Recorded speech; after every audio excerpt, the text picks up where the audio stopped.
Nesta aula, nós vamos fazer a análise dos relatórios de processamento, o relatório final que a gente gerou na aula passada. Então, eu aproveitei para abrir os dois relatórios e a gente vai analisar os dois em conjunto. Então, aqui ele sempre coloca o título que a gente escolheu, relatório de processamento, aqui é o subtítulo, área urbana de Presidente Prudente, e aqui ele dá a data que foi gerado o relatório no software. Então, eu já sempre falo, né? Observe que ele às vezes ele mistura um pouco do inglês com o português, tá? Mas é normal aqui no relatório. Então, o que a gente sempre indica é que você utilize esse relatório para fazer um relatório próprio, tirando as informações principais para o seu cliente. Então aqui, logo que ele mostra na primeira página, já é o nosso mosaico de ortofotos que a gente gerou, tanto para a área rural quanto para a área urbana. Repare que aqui já está recortado no formato certo, né, que a gente fez isso na aula de exportação. Na segunda página, a gente tem esse Survey Data. O que seria isso? Aqui a gente está enxergando esses pontinhos pretos, seriam aonde foram tiradas as fotos, tá? Como se fosse o log de voo aqui representado. Então, a posição de cada tomada de foto, e aqui a gente consegue ver também as faixas de voo que foram tomadas as fotos. Então aqui a gente repara que foi feito um voo normal, sem ser cruzado, porque a gente estava mapeando a área rural, e aqui a gente já repara que o log de voo tem bastante foto aqui em diferentes faixas, né? Porque foi feito um voo cruzado, tudo bem? Mas o principal para a gente analisar aqui nessa questão é a quantidade da sobreposição entre as fotos. Então, as nossas áreas de interesse, elas estão com mais de 9 fotos sobrepostas na região inteira, e esse é o ideal para o projeto que a gente está fazendo. Sempre tem que ficar aqui maior do que 9 fotos, porque é muito importante ter a sobreposição correta. Se não tem a sobreposição correta, falta informação e isso gera diversas distorções, diversos erros ao longo do processamento. Só para mostrar para você, quando vai decaindo aqui conforme essas cores, está indicando o número de sobreposição. Então, se tivesse somente uma foto aqui, provavelmente da beirada aqui da nossa área, que a gente fez o recorte, mas a foto da beirada, ela estaria vermelha, laranja ou amarela, porque tem poucas fotos de sobreposição. Lá na aula, lá quase no nosso início do curso, que a gente fala sobre o planejamento de voo, a gente sempre voa uma área maior do que o ideal. Justamente para quê? Para garantir que toda a nossa área de interesse tenha a sobreposição adequada. Agora, aqui embaixo, ele mostra mais algumas informações na página 2. Aqui é o total de fotos. Fly Altitude, ele dá uma estimativa de qual que foi a altura de voo que você voou. Não necessariamente foi a esta altura, mas aqui ele consegue fazer um cálculo básico. Ground Resolution, que é o nosso GSD, no projeto urbano está 6,75 centímetros e no projeto rural está 5,47 centímetros. Logo embaixo, ele dá o tamanho da área total, é até parecido aqui, o total dessa área, né? Que pena que ele dá em quilômetro quadrado, geralmente a gente fala mais em hectare, mas não tem problema. Camera Station, é como se fosse aqui a quantidade do log de voo das imagens, então basicamente é a mesma quantidade do número de imagens que a gente inseriu. Tie Points é o total de tie points que foi gerado no segundo alinhamento de fotos. E esse Projections é basicamente o número de projeções que foram feitos para esses tie points. E esse erro de projeção aqui, ele fala para a gente quanto que está errando essa projeção. A gente fala que o ideal é que esteja errando menos que 2 pixels, tá? Então esse valor de erro de projeção seria bacana um erro menor do que 2, e o ideal aí seria um erro menor do que 1. Nesse caso aqui, o projeto da área rural ficou uma projeção bem bacana dos pixels. Logo aqui embaixo, ele dá um pouco das informações da câmera. Então, aqui na área urbana, a gente fez esse voo com o Phantom 4 Pro. Então, aqui a distância focal da câmera que foi utilizada no Phantom 4 Pro, 8,8 milímetros, o tamanho da resolução, né, a quantidade de pixels, tá? O tamanho do pixel.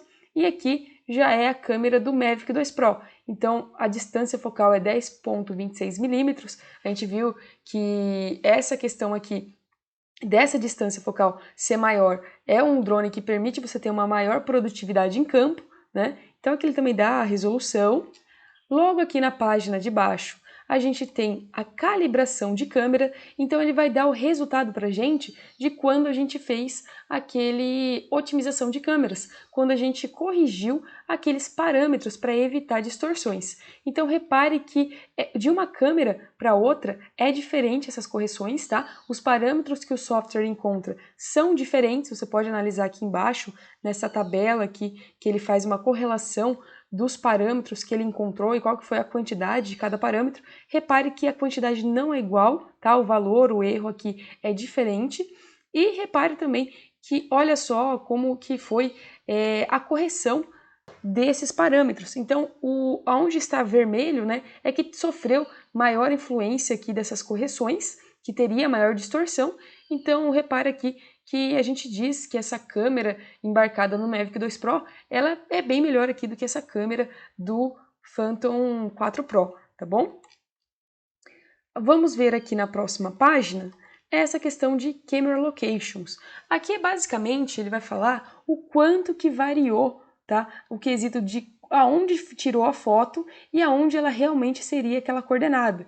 Então, aqui ele dá a magnitude, ó, o tamanho dessa elipse de erro que a gente fala, o tamanho da magnitude, e a cor também, ela influencia. Então, quanto mais para o azul, aqui está significando menos 30 metros, se fosse mais para o vermelho ia ser mais 30 metros, e aqui, repare que a escala está diferente, né? Uma escala de vezes 7, essa é uma escala de vezes 3, e a cor aqui está tendendo para o 100, então aqui a gente consegue ver essa variação. E como que a gente analisa essa tabela aqui de baixo? É como se fosse um resumo aqui dessas elipses aqui em cima, tá?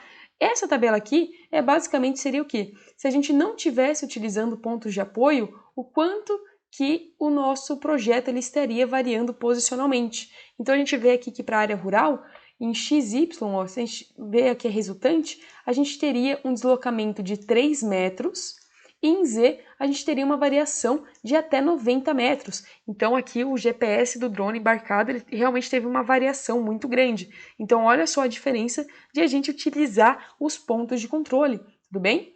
E nesse lado aqui, na nossa área rural, a gente teria uma variação planimétrica de 6 metros e uma variação altimétrica de 24 metros. Então, quando a gente não utiliza pontos de apoio, a gente não consegue atestar fielmente o quanto que estaria errando ou não. Para isso que vão servir os nossos pontos de verificação. Quando a gente faz um projeto que não utiliza pontos de apoio, o software também gera essa tabela, só que não tem como ser um valor confiável, porque ele não tem nenhum parâmetro em solo, não tem nenhum ponto em solo para estar realmente confirmando essa variação. Então, vocês só podem, digamos assim, acreditar nessa questão da variação quando você utiliza pontos de apoio. Logo abaixo, o que seria essa imagem, né, colorida aqui, esses pontos? Isso daqui nada mais é do que uma representação visual das tabelas que a gente já analisou durante o processamento. Então essas tabelas que eu falei para você que vai refletir o que você fez no processo de pontaria dos pontos de apoio, tanto dos pontos de controle quanto de verificação, ela está sendo representada aqui de forma visual através dessas elipses de erro. E aqui cada cor, ó, ela reflete o quanto que cada ponto errou, tá? Como que ele faz isso daqui? Ele pega essa resultante, o total, ó, a resultante dos 3 eixos, e ele plota aqui. Então, por exemplo, se a gente pegar aqui o ponto que mais variou, vamos ver aqui tanto deste quanto deste. Aqui, o mais vermelhinho é o HV9, ó, que está variando mais ou menos 6 centímetros. Então, visualmente, eu vejo que o HV9 é o que mais varia, tanto o HV9 e também o CH6. Então, vamos decorar e conferir aqui, ó. Se eu olhar nessa tabela e vier no HV9, eu vejo que realmente, ó, ele é um dos que está mais variando, tá? Se tiver outro aqui, é que a gente não está enxergando aqui a variação. E se eu for lá no CH6, basicamente ele também, ó, é o que tem o maior erro aqui em relação aos outros pontos. Então ele pega esse erro total e a gente consegue visualizar aqui através, tá, dessas elipses de erro. E só um detalhe, que quando aqui no meio ele tem uma bolinha, é por causa que são pontos de controle, e quando tem um Tzinho, são pontos de cheque. Aqui a gente consegue fazer distinção. Se você não colocou o nome certinho HV ou CH, é assim que ele distingue, por um Tzinho e por uma bolinha. Desse lado aqui a mesma coisa, ó, o que estaria variando mais esse ponto que está em azul, olha só, HV13 aqui está falando mais ou menos 20 centímetros. Se a gente for lá no HV13, a gente vê que realmente é o ponto que mais variou, olha só, com 18 centímetros, tá? É assim que a gente analisa. Então, se a gente quiser ver logo de cara qual que é o ponto que está com maior influência de erro posicional, a gente já analisa por aqui. Logo abaixo, a gente até comentou sobre essas tabelas também, é a tabela de resumo dessas outras tabelas aqui de baixo, essas duas, para os pontos de controle e para os pontos de verificação. Então aqui ele dá essa medida estatística, que é o RMSE, tá? Que ele vai falar qual foi a variação.